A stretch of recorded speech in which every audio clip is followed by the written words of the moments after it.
almost 25 years. I'm sure many of you have crossed paths with us one way or the other.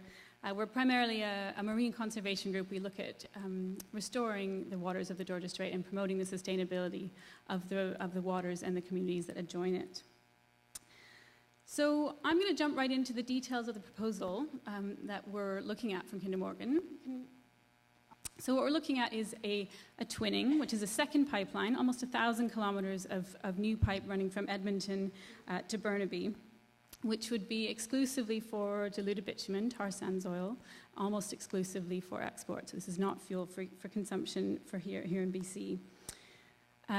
We're looking at a tripling of pipeline capacity, and that's the total capacity of the old and the new pipeline, and a 6-fold increase in tanker traffic, which is what you're looking at there.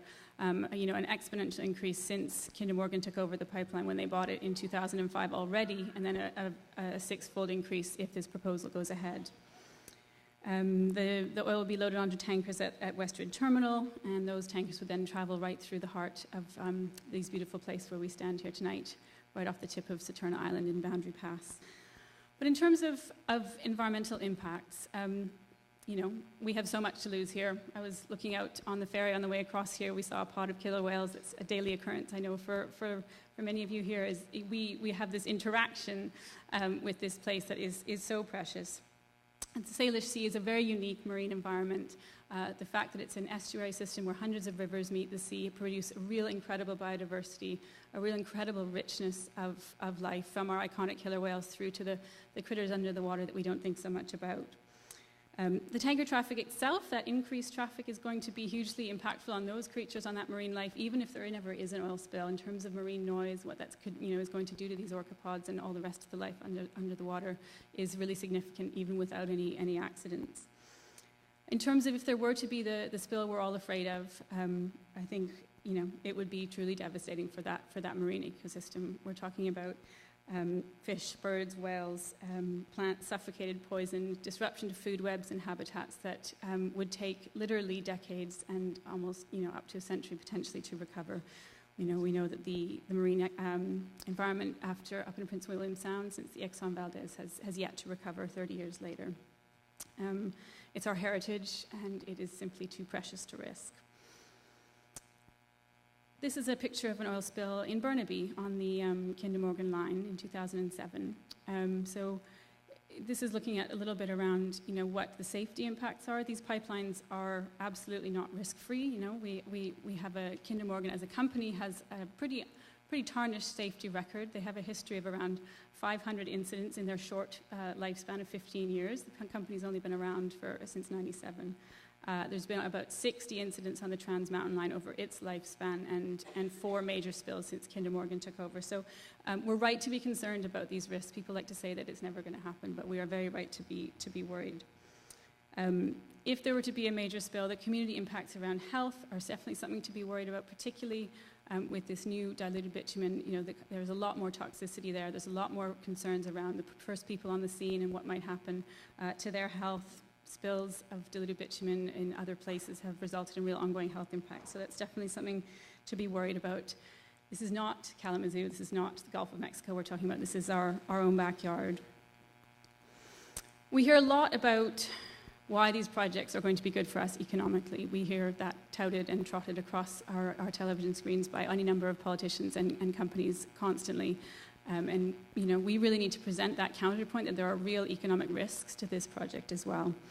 Imagine what would happen if there were the spill we're all afraid of to your property values, to all the businesses and all the jobs that rely on the beautiful BC brand, that rely on tourism. And what this graphic is showing in front of you is the jobs that Kinder Morgan is going to create permanently, which is 50. That's their own figure that they're using. That's not including construction. That's what will be left after. With the construction jobs, there will be obviously a lot more. They will be temporary. We don't know if they'll be BC workers or not. That's unclear so far.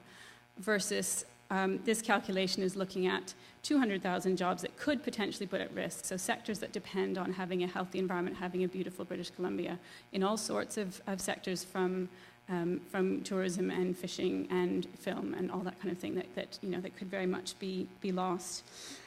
So we here in BC, we do not benefit economically from this project. We bear all the risk, and we really don't get the rewards at all. In terms of our level of preparedness, we have had warning after warning after warning that we are not ready to deal with a big spill, should there be one.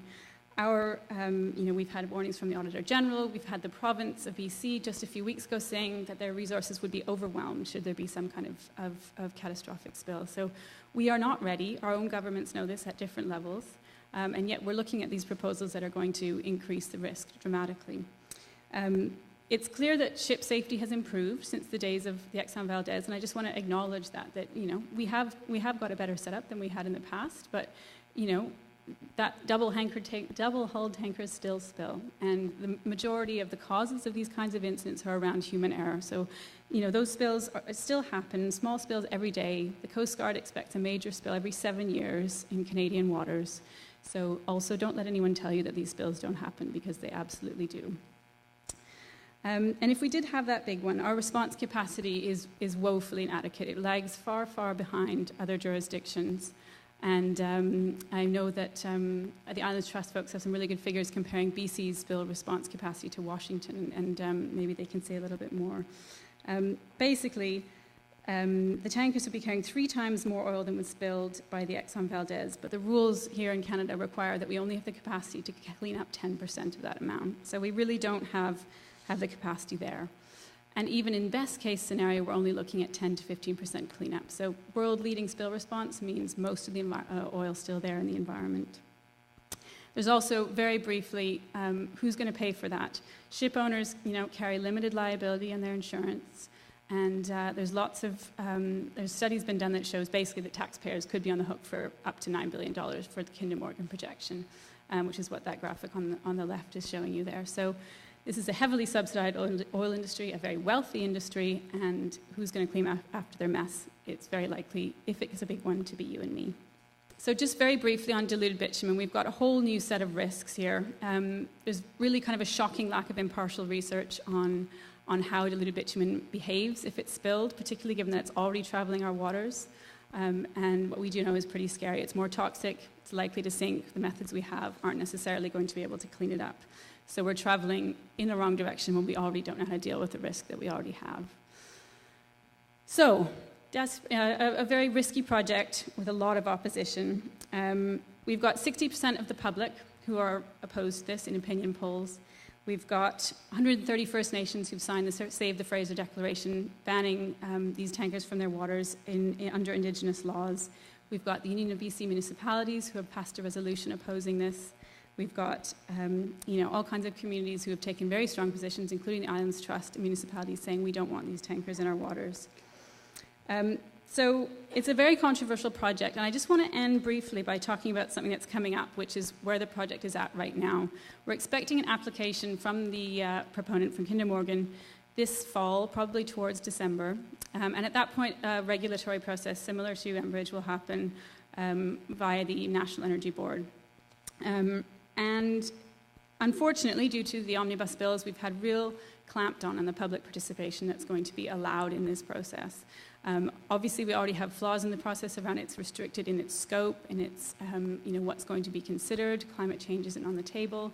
There's real flaws with the process, but there is also a moment here when people can speak up and get involved and have their voices heard in this process. There is looking like there's going to be kind of a lot of challenges around